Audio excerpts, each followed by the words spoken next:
ভিডিওটি শুরু হচ্ছে গতকাল বিকেল থেকে। ঘুম থেকে উঠে ফ্রেশ হয়ে নিয়ে বিছানাপত্র গুছিয়ে নিয়ে জামাকাপড় গুছিয়ে নিচে এলাম, জল ভরলাম। আর এই যে মেঘার বোতলেও জল ভরে দিয়ে মেশিনটাকে চালিয়ে রাখলাম যাতে ফিল্টারেরটা জল ভরে যায়। দুধ গরম করে ওকে এক কাপ কমপ্লান আর বারবান বিস্কিট দিয়ে আমি একটু বেরিয়েছিলাম ওরই কতগুলো স্কুলের প্রজেক্টের কাজ ছিল, সেগুলোকে জেরক্স প্রিন্ট আউট এসব করতে।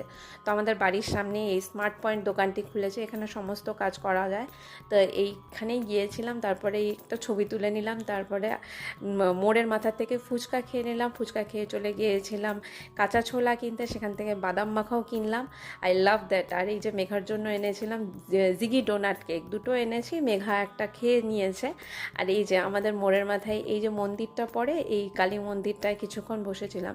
পড়ানোর পরে সকালবেলায় এই ভিডিওটা করছি, এটা চা খাচ্ছি। চা খেয়ে এই যে বারান্দায় গিয়েছিলাম, বারান্দায় এই গাছটা দেখতে পাচ্ছেন, এই মানি প্ল্যান্টটা প্রায় মরে যায়, কিন্তু এখন কতটা সতেজ হয়ে গিয়েছে। এছাড়াও এখানে এই কিছু কিছু গাছ আমার এই বড় বারান্দাটায় রাখা আছে, কিছুই না, সামান্য শুধু জল দিই আর কিছুই না। আর এই দেখুন, এই যে নয়নতারা গাছটা দেখতে পাচ্ছেন, অনেক ফুল ফুটেছে। মা অনেক সময় না পেলে এখান থেকে নিয়ে নিয়ে পুজো করে। আর আজকে যেহেতু ছুটির দিনের ব্রেকফাস্ট ছিল ভাত, আলু ভাজা আর বাটার। এটা মেঘার খুব প্রিয় একটা ব্রেকফাস্ট।